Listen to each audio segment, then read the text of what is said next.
And I really want to talk about the South Park episode. I really want to talk about the South Park episode because I just saw it, and apparently the White House is pissed off about it. I don't understand. How do we live in this timeline where the White House is tweeting about it? Just give me a second. Okay, so I guess I'm going to have to pull the quote this way, which is not the way that I would like to do so. But the White House goes, "The left's hypocrisy truly has no end. For years, they've come after South Park for what they've labeled as offensive content, but suddenly they're praising the show." Trump's White House spokesperson Taylor Rogers tells Rolling Stone in a statement Thursday. "Just like the creators of South Park, the left has no authentic or original content, which is why their popularity continues to hit record lows. This show hasn't been relevant for over 20 years and is hanging on by a thread with uninspired ideas in a desperate attempt for attention. President Trump has delivered more on promises in just 6 months than any other president in the country's history, and no fourth-rate show can derail President Trump's hot streak." So that's wild, right? That is just absolutely silly. Why would you even respond at all? It's a cartoon making fun of you, the most powerful person on the planet, in charge of the most powerful country on the planet. How pathetic do you have to be? Now, for those who haven't actually seen the South Park episode, here, I'm going to go ahead and quickly summarize it for you while showing a few clips from the show. And hopefully we won't actually get demonetized or anything for it. At least that's my hope. So the episode begins with Cartman waking up realizing that NPR does not exist anymore because Donald Trump canceled NPR, which means he no longer gets to wake up hearing about liberals crying about this, that, or the other thing. He specifically in the episode loves hearing about the suffering of the Palestinians because, of course, he's Eric Cartman. He's a piece of shit.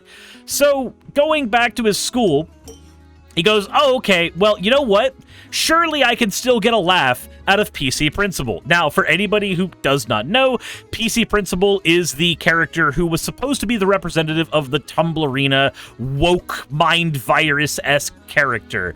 They were supposed to be the ones who always wanted to police everybody's speech so they were completely inoffensive, but when he gets to school, he realizes that PC Principal has turned into a Christian and is no longer PC Principal. He's now Power Christian Principal and starts forcing Jesus into their schools, actively making everybody a worshiper of Jesus Christ in the school, else they get expelled. So Cartman's arc in here is just slowly spiraling into suicidality, recognizing that maybe he probably doesn't need to be alive anymore, because if everything is already right-wing, if everything is already, like, everything that's offensive is completely normalized, what does Cartman do? What is his purpose in life? His entire purpose in life has been to be a shock jock, be offensive, be the person that can make everybody else just cringe at how awful of a person he's being. He's literally the Adolf Hitler of their school. But if everybody's worshiping an Adolf Hitler in the White House, why does anything he do matter anymore? None of it matters anymore. It can't matter anymore because we now live in a world where he doesn't get to do anything. So, of course, the South Park kids get home and they start telling their parents about what has happened. And so Randy Marsh says, "Hey, I thought Jesus wasn't supposed to be allowed in schools." But instead of talking to his wife about it, he just talks to his phone, like the AI on his phone, and his wife is just not thrilled about it at all in any way, shape, and form. So we are hitting woke culture being just not a thing that people care about anymore. We are hitting the R slur and the F slur being things that people just randomly say now without too much problem. We are hitting Donald Trump defunding NPR. There's Jesus literally just in the school for no reason, just making people uncomfortable. Like, what's the purpose of him being here? He just is here. Congratulations, you got Jesus Christ in school, but what are you doing? So here's Cartman having his midlife crisis. Guys, you don't understand. What's my purpose in life anymore? I don't know what I'm supposed to be doing. I woke up today and I can't listen to people cry anymore because everything I've ever wanted has all come to pass. He realizes that what he's really wanted is not to actually succeed in getting any of his goals. He just wants people to suffer. But that's all already happening now. What's the point of being Eric Cartman anymore?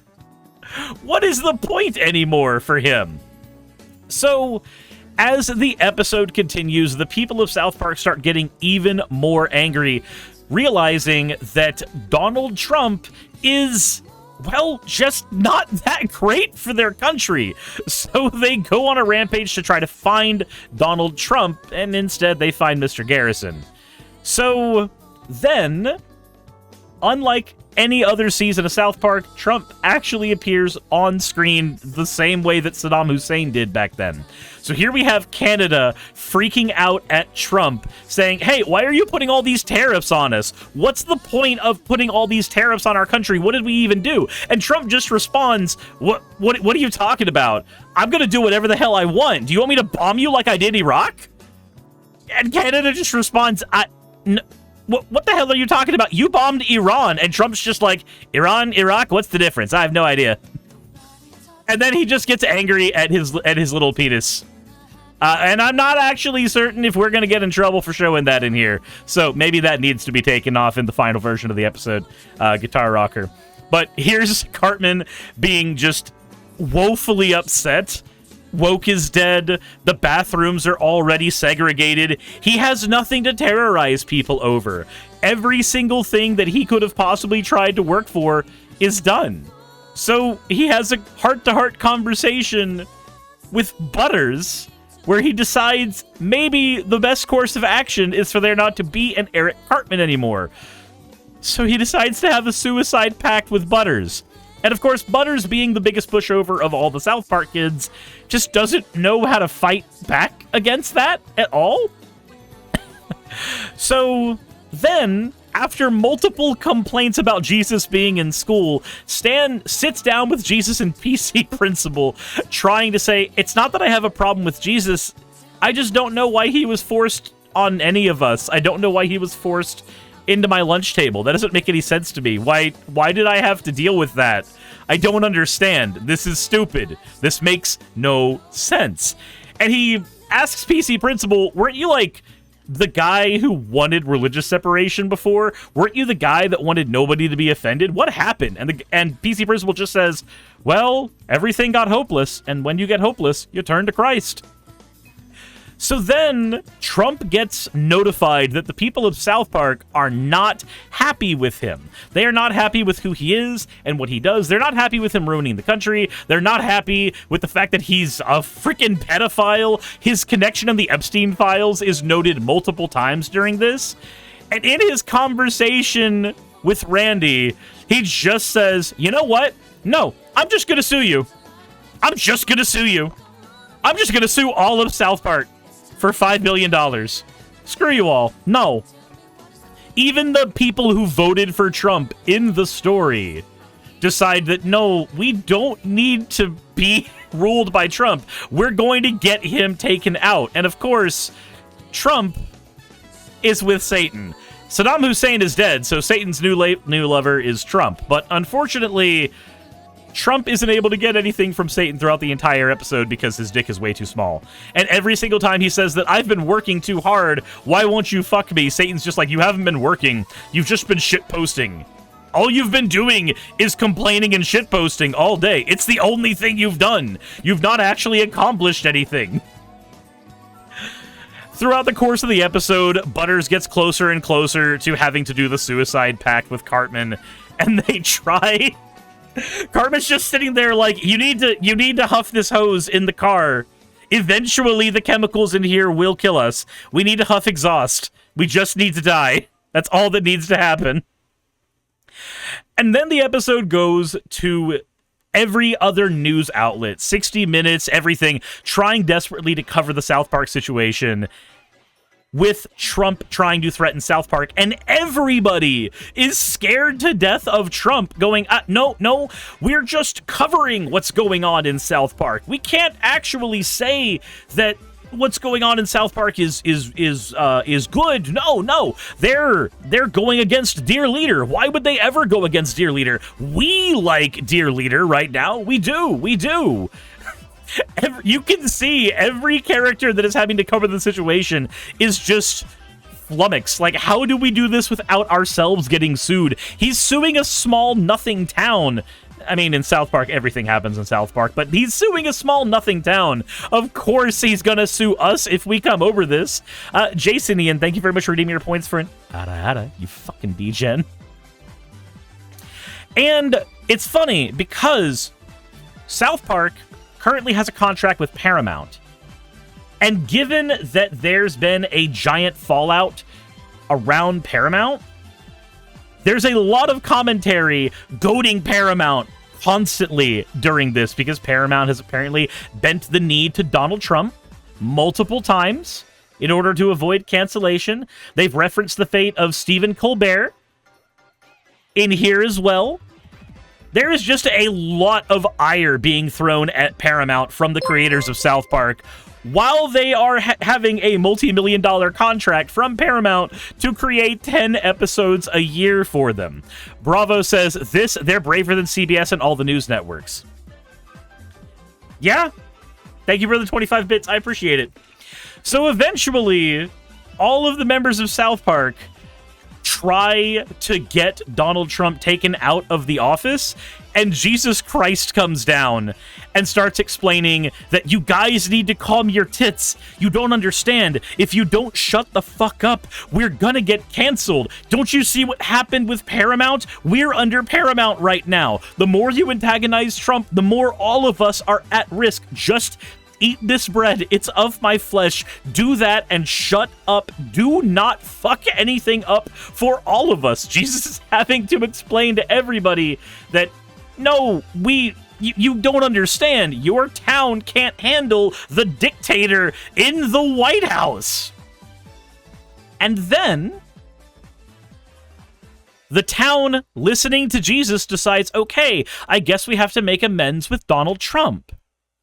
So, in the middle of making amends with Donald Trump, they decide, or Trump decides, okay, fine, you don't have to pay the exorbitant cost you were going to have to pay. You just have to cut the funding to your hospitals, cut the funding to your schools, cut the funding to everything to pay me an amount of money, and then, at the end of all of that, we need you to film pro-Trump PSAs. And thanks to buffering, we're probably not going to be able to show any more clips from the show right now, but that's entirely fine. The conclusion of the episode is the town settling the lawsuit for $3.5 million, producing the pro-Trump PSA, where they have a hyper-realistic AI deepfake of Trump stripping naked in the middle of a desert with his tiny penis saying, "I'm Donald Trump and I endorse this message." While the narrator ends up saying that his tiny penis may be tiny, but his love for us is large. While ending on a website called He Trumped Us for us all to see. It is a wild episode, and it is aiming very, very well.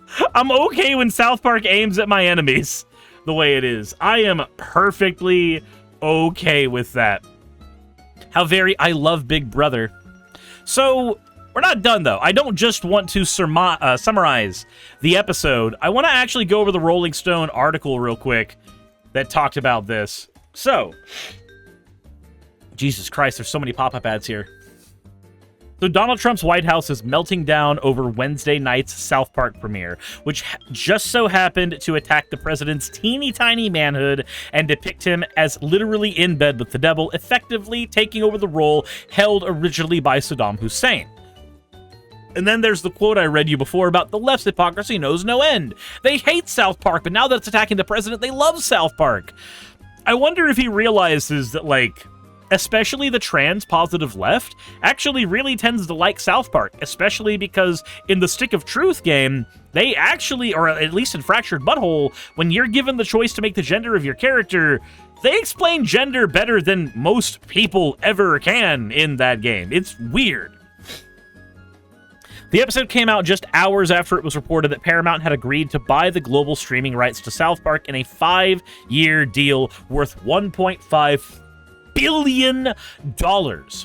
The twice impeached, repeatedly indicted president has for decades harbored intense, mean-spirited pop culture fixations, and that personality trait has not changed 6 months into his second administration. It would be easier to shrug off his celebrity obsessions as more cattiness if waging war on late-night television and its corporate owners weren't an actual facet of the administration's sprawling project of authoritarianism and fear. Prior to the White House's statement, Rolling Stone had asked several Trump advisors if clips of the latest South Park episode had been circulated among Trump's staff. One senior official replied, "Of course," noting how much their phone had lit up about it. A Trump advisor also said they'd seen it and that as a longtime fan of the series, they found it disappointing. I'm disappointed that South Park, that aims at literally fucking everything, aimed at everything today. Trump recently secured a hefty payout from Paramount to settle his meritless lawsuit against CBS News' 60 Minutes based on his claims about the show's selectively edited interview with former Vice President Kamala Harris. Again, this is what the show is pointing to. This is why Jesus was sitting on the mountain going, "You guys, you can't fuck this up for everybody. Look what Paramount did to Stephen Colbert." The Paramount settlement comes as the outfit seeks regulatory approval for its merger with Skydance, and appears to contain more than just a payout to Trump's library fund. According to Trump, the deal included $16 million as a settlement, as well as $20 million from the new owners in advertising, PSAs, or similar programming. So that's why South Park did the whole thing, where they said, actually, you need to settle for this amount, and also you need to make a pro-Trump PSA. So South Park made a pro-Trump PSA. And you know what? Honestly, if Trey and Matt got paid several $1 million for this episode alone, they might have actually legally done exactly what the president wanted. They did a pro-Trump PSA. It just so happens that the pro-Trump PSA talked about his tiny penis. South Park, Cloud Draxi, think about the follow. South Park specifically skewered and reported PSA arrangements on Wednesday. The episode concluded with an AI-generated PSA. We already went over all that. Paramount has faced mounting criticisms for its efforts to cozy up to Trump. The executive producer of 60 Minutes quit in April, saying that he was no longer allowed to make independent decisions running the show. The company's move to part ways with Stephen Colbert and permanently end The Late Show has created an uproar as well.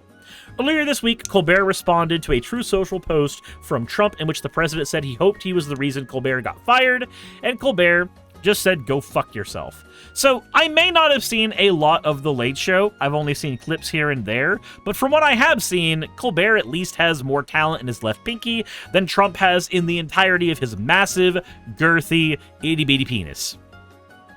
Jesus. Altfact says they're daring him to sue them. Oh, yeah. And you know what? I hope the White House does. I want to see the actual nuclear fucking fallout of the White House going, "We are above criticism." Because that's effectively what it's going to be. It's going to be the White House trying to claim that they are above criticism, that they are immune to comedy. That's what they are going to have to do.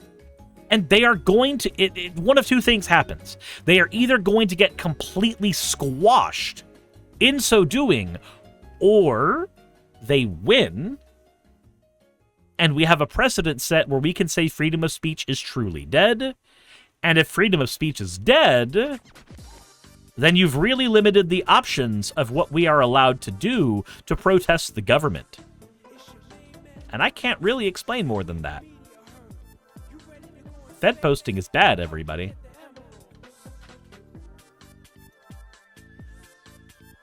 Johnny says, respect to Colbert and South Park. Altfact says, because we want discovery on those Epstein files.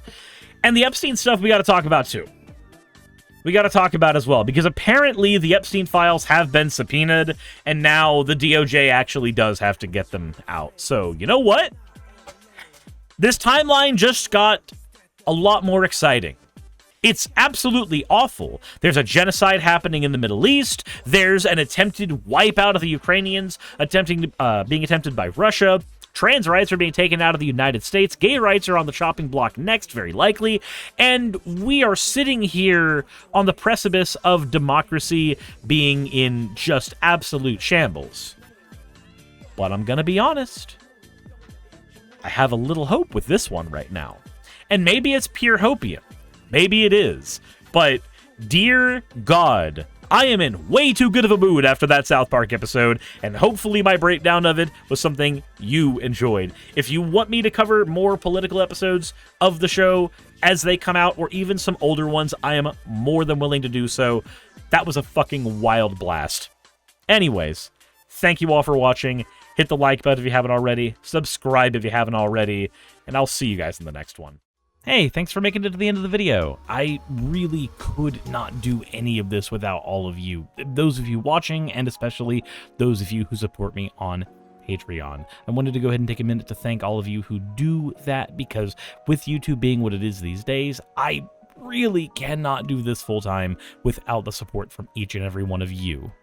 Those people would be Red Joker, Purple Poundini, Jemshin, Britzkrieg, Jupe the Malignant, Michael, Ravalern, Mabbity Babbity, Astral Frontier, Tales of Atonement, Nixie Chan, Kiri Artemis, Limor Pinku, Love Bunny Games, Victorian Alchemist, I'm not saying the last part of that, and you know that, Aurora, Leela Ururaka, Arcton Arclacier, Kiratorian, Dren Hadamata, Jordan M, John L, Lord Bleck, Smiling Game Master, and Fireshard.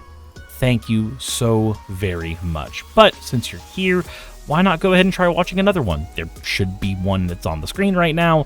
And if you are a patron of mine, I wanted to go ahead and thank you again for all of your support.